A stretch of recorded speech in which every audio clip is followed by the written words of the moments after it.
我们各地的莲友们，大家早上好，阿弥陀佛。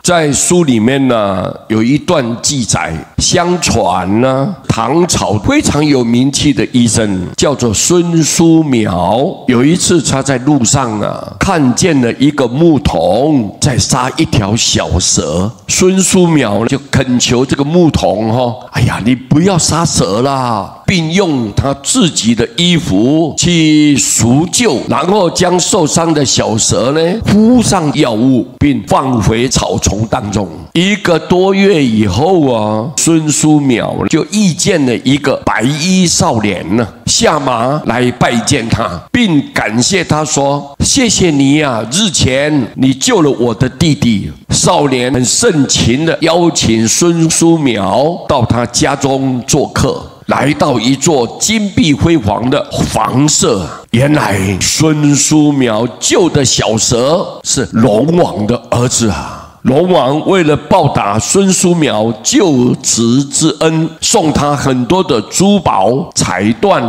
但都被孙叔淼给推辞了。龙王于是命令儿子拿了龙宫奇方30田送给他。临别的时候呢，他对孙叔淼就说了：“这些药方啊，可以帮助你济世救人。”孙叔淼回家以后，把这个药方都试用了，发现它们确实很灵验。于是他将这些药方写入《备急千金药方》里面。后世所有的方剂学家在研究这个千金方的时候呢，都注意到其中有一些方剂啊，里面的这些药剂不仅配合了非常特别、很超常的作用，而且用药多且繁杂，简直无法用医理来作为分析。我们世间呢，最贵重的东西就是生命嘛，天地万物啊，众生与我。在无始以来的轮回当中，我们都曾经互为手足亲眷，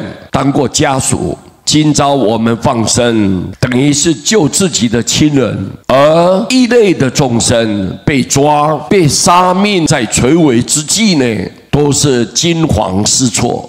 放生啊，人人可以做，只要我们看见物命危急受困，在千钧一发之际呢，我们发慈悲心给予救赎，使他能够重拾生机，这个便是放生。护生最有护生的善报，除了我们可以长养慈悲心，种了善因，必定得到善果。我记得以前介绍过，我在寺院的时候，夏天因为有很多海龟都被人抓起来了，抓起来之后就拍卖，当下就要被杀了。师父非常不忍心啊，我不忍心，因此我们就号召各地的莲友们，大家集资到那个海边现场，就给他买下这些海龟。我们选定的好日子，给他皈依了，然后拿到淡水石门那边去放生。我们一放生呢，那些海龟会转头会转头给你道谢。我们觉得，哎呀，太有灵性了。没想到这些放生的钱呢，还有剩余的。因为夏天要全部都买进的话，有一点困难，所以我们想说，这个放生的钱嘛，这是一个指定的项目啦，我们也不敢做其他用途。结果最后师父就拿这些放生的钱去买鸟放生。有一天我在睡觉啊，想不到太神奇了，我穿着主衣的袈裟，驾了一只小船，拼命的往前划，看到前头不远的地方，西方三圣啊，阿弥陀佛、观音菩萨、大势至法，晃一下子出现。我一看，西方三圣在我的前头，我要赶紧靠近礼拜啊，祈求救度啊，让他接引呢，我去解脱。所以我就用力的划，再划。当下念头一起来的时候，没想到海里面的乌龟啊，整个伸出头啊，把我袈裟就咬住了。我说你们为什么咬住我的袈裟？我要去见佛陀啊！你们不要咬我！就在这时候，它越拉越紧，越拉越沉，往下沉。结果那紧要的关头，突然间满天的鸟啊，都把我叼起来，唰往上飞起来。我说啊，感恩所有的鸟。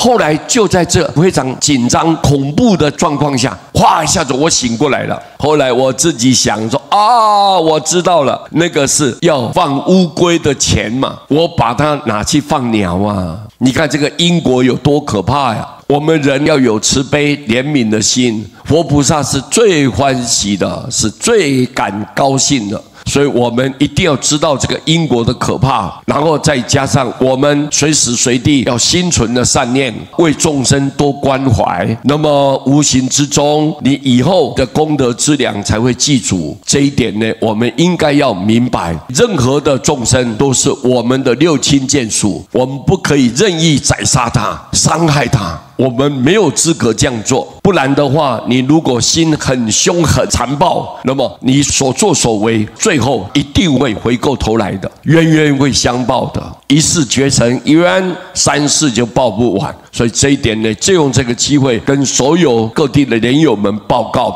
不可以任意残害所有的生灵，有灵性的这些动物，我们不可以跟他结恶缘。